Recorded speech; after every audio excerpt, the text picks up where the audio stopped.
Hi guys, today I'm gonna talk about fourth file rook for double ranging rook. It might not be familiar to many viewers, so I decided it's interesting to talk about it. It starts off as a normal opening. You are black, like this, and here it takes interesting turn, like this. If you're expecting double ranging rook, you don't wanna push this back, but you have no idea, right? You don't know what your opponent is going for, so if there is no sign, just push it back. Because if you don't push it back, he's gonna take over, right? And he can go for static rook instead, and it can cause a little bit discomfort around the edge if he goes for static rook, because it eliminates free square for your king to escape, right? Unless you're going for an aguma. So again, if there is no sign, just push it back like this. And here, usually it's a good idea to go for opposing rook, right? But if you do, you might be a little bit in trouble, because as usual he can exchange pawns, and after your bishop develops, his bishop can come out to annoy you a little bit. Now you have to defend this square, right? So instead of rook to 8-8, you will have to drop off at 5-8, and you will lose one tempo. So right here, why not going for fourth file rook, right? Then you won't lose one tempo. If this bishop ever comes out, you can just play gold to left gold to 5-8, right? Then he can exchange pawns, and like I told you many times, king to 4-8 in this position is a little bit risky, because he can once again drop a pawn right here to pry up this diagonal. Then his bishop will come out this way, so it's difficult for you to defend. So it's a good idea for you to previously shut the diagonal by silver to 2-8. So basically you're going for Kimmuso. It's also a good idea for you to go for Kimmuso, especially you have played pawn to 1-6, because this pawn can be targeted. Then you don't want to get too close to the edge, right? So Kimmuso is usually better than Mino. This might be a little annoying, because if you try to protect it by silver to 6-7, it can be a repetition. You don't want to place this gold to the left, right? So if you do this, so it can continue forever. But don't worry, you can calmly play silver to 7-7. At this moment, this silver is stuck, but it's okay, because this cannot stay here forever, and he will eventually have to move this. Then you can push this pawn to open up this diagonal, then this silver can develop. So it won't happen. and you can try to build Kimso first. And here, white has basically two options. One is to play pawn to 2-4 without blocking this line. This seems to be a good idea for white because he can also leave this diagonal open. But it's good for center actually, and it's a good idea. It's a good timing for black to open up this diagonal now because he has created empty space right here. So he wouldn't want to accept this bishop trade because after the trade he won't be able to play rook to 2-4, which is ideal move, right? In order to avoid bishop trade, knight 2-3-3 is normal. Then silver develops, and bishop to 7-7 is good. You will see why. Then you can sacrifice a pawn, and he could take this by the rook, but rook trade is going to be good for black because your defense is more solid. Then you can drop your rook first and take this lance, then attack the bishop. So you will be a little bit better. So of course he would recapture the pawn by the pawn. Then silver to 5-5 is a good idea. Go to 6-3 looks reasonable, but then bishop to 8-6 is even better. This square is attacked by 3 pieces and against 2 defenders, right? So you're going to win this pawn anyway. And instead of protecting it, he would push this pawn to kick your silver.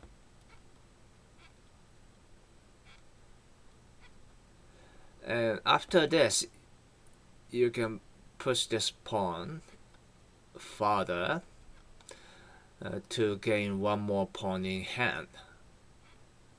But of course you can change the course accordingly, especially this move. This looks normal but also scary because if you don't pay attention, it goes even farther to attack this square. For example, like this.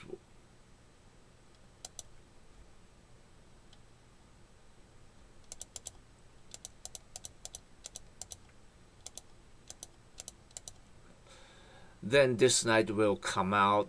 Then once again he can drop a pawn right here, and this time he's gonna attack this square. Once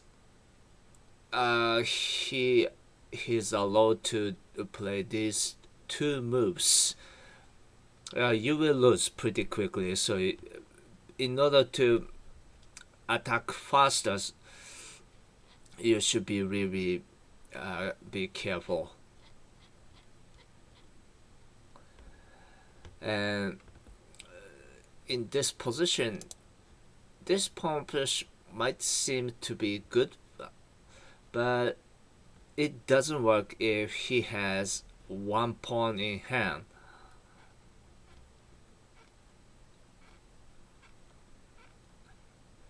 This is what most players would think about, right? But it doesn't go this way. Instead of taking it, this bishop can just dodge. After you take the pawn, he can drop it on 1-5. Then your ineffective attack will be halted. So this kind of attack doesn't usually work, you should remember. Instead, you can develop your bishop to h6. Like I said, he would develop this silver, but you will be able to attack first, like this. So this attack is focusing on this square because it's only protected by the gold, right? Then eventually you can play knight to 6-5 to pile up more on these two files, and this pawn push is kind of slow, so you will be fine. Instead of this, so he would play pawn to 4-4. Then you can develop your bishop, but you would think this might be a normal move, but you need to be a little bit careful what you do already, because of this pawn push. In order to take this advantage, you can develop your Kimmuso into Yagura style structure in order to suppress this rook, like I talked about in the previous video.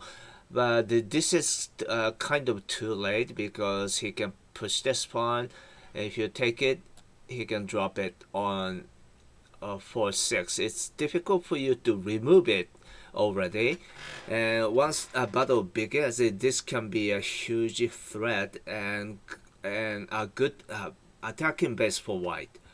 So you should be able to avoid this.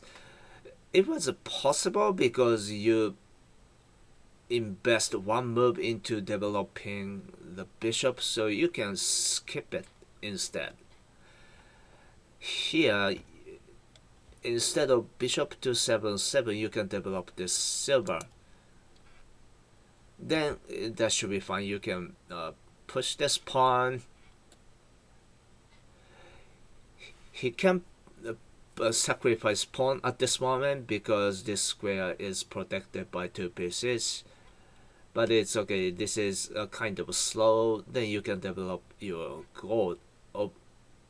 Instead, you can open up this diagonal first because this bishop is loose, so of course he cannot open this diagonal now, so he would develop this knight. Then you can develop this gold. This seems to be scary, but it's okay. You can calmly develop your pawn for your silver to move forward,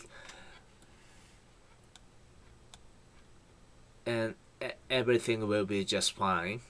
Your defense is very solid, and there is no effective way for white.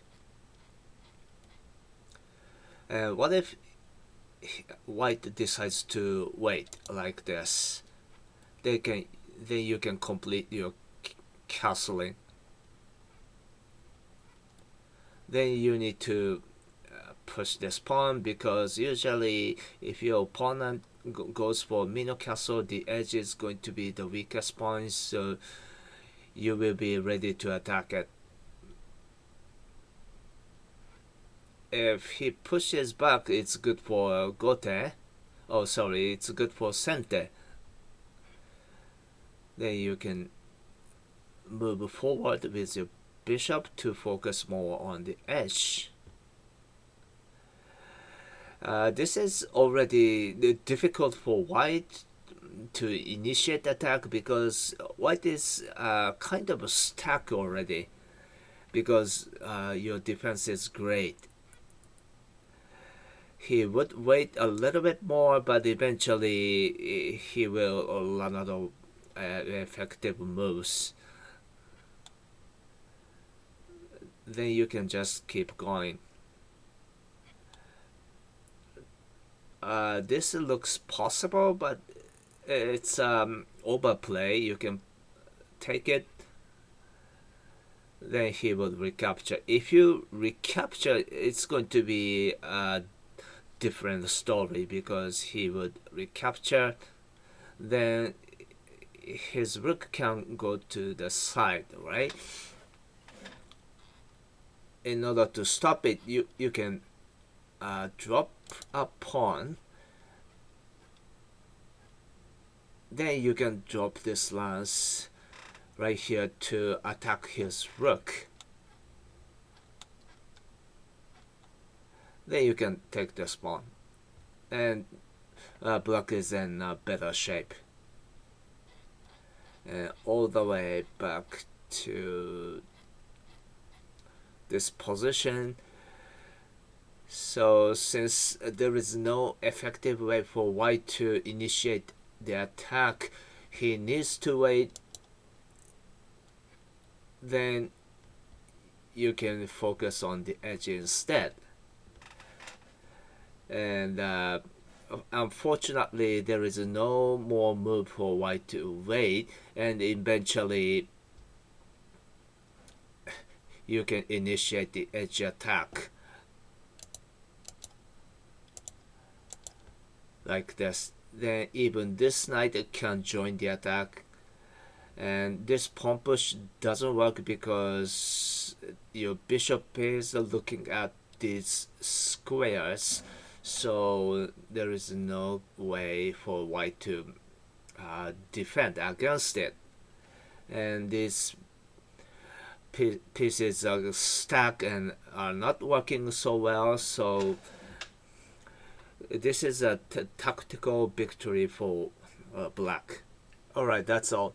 Fourth file Rook as well as other styles can work as they are intended to, but of course you are not supposed to be focusing on one single attacking lane and free to be more flexible.